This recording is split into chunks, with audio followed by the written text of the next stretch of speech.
नमस्कार दोस्तों, स्वागत करता हूं आपका हमारे चैनल हिस्ट्री टॉक्स में। मैं आपका दोस्त लोकेश कौशिक।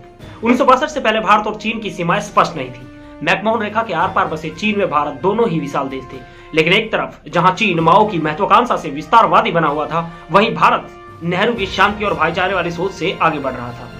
1959 में चीन ने तिब्बत पर आक्रमण करके उसे कब्जा लिया। दलाई लामा ने भारत से राजनीतिक शरण मांगी और भारत ने अपने दुश्मन को एक बहाना दे दिया। चीन ने 1959 नवंबर में लद्दाख पर हमला किया, पर सरकार ने उसे गंभीरता से नहीं लिया। नेहरू को विश्वास था चीन 1954 में हुए पंचशील के सिद्धांत पर कायम रहेगा, पर भारत में सरकार के विरोध में आवाज अब सड़कों तक गूंजने लगी थी। पूरी संसद ने नेहरू को आगाह करने की कोशिश की। नेहरू ने सेना को लद्दाख में अपने क्षेत्रों में चौकियां बनाने की आज्ञा दी। भारतीय सेना ईस्ट फ्रंटियर के अतिरिक्त लद्दाख में छुटपुट मुठभेड़ों से गुजर रही थी, पर युद्ध की आशंका भारतीय सरकार को नहीं थी। 20 अक्टूबर 1962 को चीन ने हमला कर दिया। उस समय भारतीय सेना की 13 कुमाऊं रेजिमेंट की Charlie company major Shaitan Singh Bhati के नेतृत्व में चुशूल में 1 महीने से अपनी चौकी का निर्माण कर रही थी।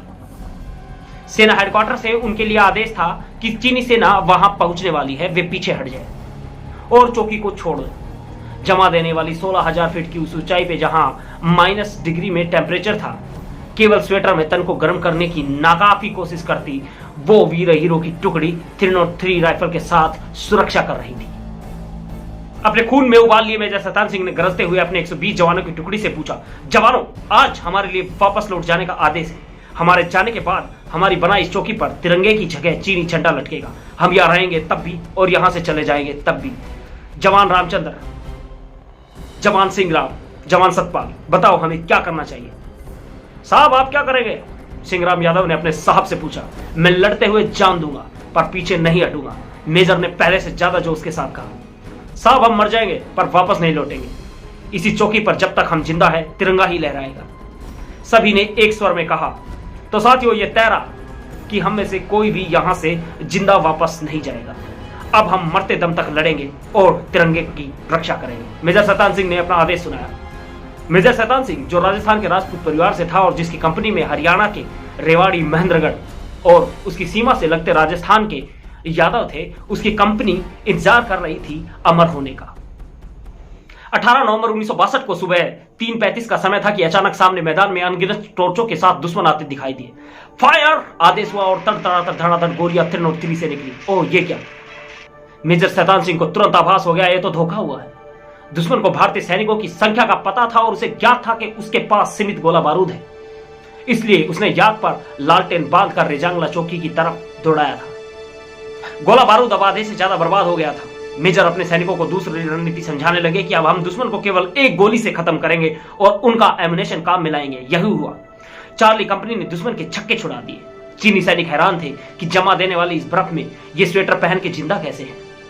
चीनी हैरान थे 6-6 फुट लंबे चौड़े उन दैत्याकार जवानों को देखकर जो 303 राइफल से युद्ध लड़ रहे हैं। चीनियों में खौफ की लहर दौड़ गई। 800 चीनी सैनिक मृत्यु के पास में बंधे वहीं लौट गए। चीनी बुरी तरह डर गए। ये कैसे सैनिक है जो क्रूरता के साथ हमें मार रहे हैं।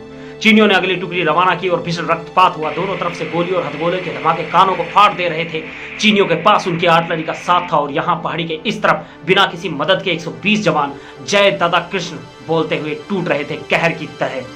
चीनियों ने एक टुकड़ी उत्तर की तरफ से भेजी। मेजर को ज्ञात हो चुका था अब अंतिम घड़ी आने वाली है। सेना का आदेश मानने से वे इनकार कर चुके थे। अब इन 120 जवानों की शौर्य गाथा कौन सुनाएगा? जवान सतपाल, मेजर दहाड़े। जी साहब, सतपाल ने उत्तर दिया।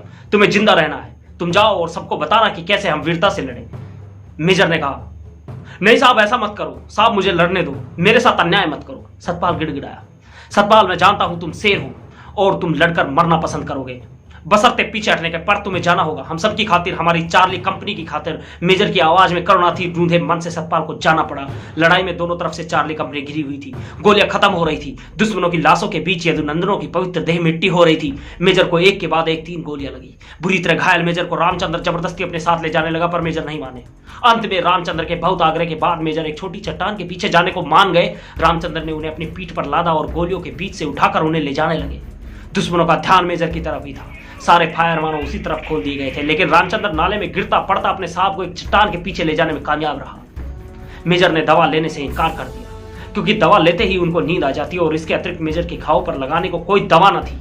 नाले के आसपास से एक मुट्ठी बजरी मेजर के घाव पर लगाकर रामचंद्र ने उस पर कपड़ा लपेट दिया। मेजर नहीं माने तो एक मशीन गन उन्हें ला कर दी गई। एक पैर मशीन गन के ट्रिगर में फंसाकर और उसकी नाल को एक रस्सी से बांधकर मेजर उस मशीन गन से निशाना लगा के फायर कर रहे थे, जबकि उनके हाथ बुरी तरह जख्मी थे। दुश्मन भारी पड़ रहा था, पर यह भारतीय सेना की वो टुकड़ी थी जिसे देवताओं से ज्यादा शक्ति प्राप्त थी। सिंहराम, जो हैमर का खिलाड़ी और 6.25 फुट का हट्टा कट्टा जवान था, उसने चीनी सैनिकों को पकड़ पकड़ के मारना शुरू किया। 2 चीनी सैनिकों को पकड़ के उनके सर इतने जोर से भिड़ाए कि दोनों के सर फट गए और वे सैनिक वहीं ढेर हो गए। चीनी सैनिकों में डर की लहर दौड़ गई। चार्ली कंपनी ने दुगने उत्साह से जय दादा कृष्ण का उद्घोष किया। एम्युनिशन खत्म हो गया। संगीनों से सैनिकों ने अपने दुश्मनों को मारना शुरू कर दिया। गोलियां लगातार उनके शरीर को भेद रही थी। संगीनें टूट गई। राइफल के पटों से दुश्मनों को मारा, राइफल टूट गई। थप्पड़ों से मारना शुरू किया। उठा उठाकर चीनियों को पत्थर पर मारा। गोलियों से छलनी में वीर सिपाही लड़ते रहे आखिरी सांस तक। चीनी सैनिक जीत गए। 114 भारतीय जवानों ने स्वर्ग में स्थान पक्का किया और अदम्यता और साहस की नई मिसाल पैदा की। 1300 से ज्यादा चीनी सैनिकों को ढेर कर दिया गया। मेजर शैतान सिंह की नब्ज पर चलने वाली घड़ी अब रुक गई थी। 5 घायल जवानों के अलावा 1 सतपाल बचे थे। 120 जवानों की 13 कुमाऊं की चार्ली कंपनी ने दुश्मन को हार के भी जीत लिया था। चीनी सैनिक सिंहराम के कपड़े को कंबल से ढककर चले गए थे। उसके पास उसकी राइफल को उल्टा गाड़ के उसकी हेड उसकी राइफल पर रख दी गई। हाई कमान का आदेश न मानने के कारण मेजर शैतान सिंह का कोर्ट मार्शल हो चुका था। जब बचे हुए जवानों ने अपने साहब की वीरता की गाथा सुनाई तो सब दंग रह गए। 3 महीने बाद उन्हें खोजा गया, बर्फ हटाई गई। मेजर बर्फ के नीचे उसी तरह दबे हुए थे मशीन गन के साथ। भारतीय सैनिकों के हाथों में पिन निकाले हुए हथगोले थे। कोई अपनी पोजीशन लिए हुए ऐसे तैयार था जैसे आज भी युद्ध चल रहा हो। भारतीय सेना ने गलती स्वीकारी और मरणोपरांत मेजर शैतान सिंह को परमवीर चक्र से सम्मानित किया गया। वहीं इसी बटालियन के 8 अन्य जवानों को वीर चक्र, 4 को सेना मेडल व 1 को मेंशन इन डिस्पैच का सम्मान प्रदान किया गया। इसके अलावा 13 कुमाई के कमांडिंग ऑफिसर सीए को एवीएसएम से अलंकृत किया गया। किसी भी बटालियन को मिलने वाले सबसे अधिक मेडल थे ये। तो दोस्तों, ये थी 1962 की रेजांगला चौकी के वीरों की कथा। कैसा लगा आपको आज का ये वीडियो हमें बताना न भूलें। मैं आपका दोस्त लोकेश कौशिक। जय भूतेश्वर।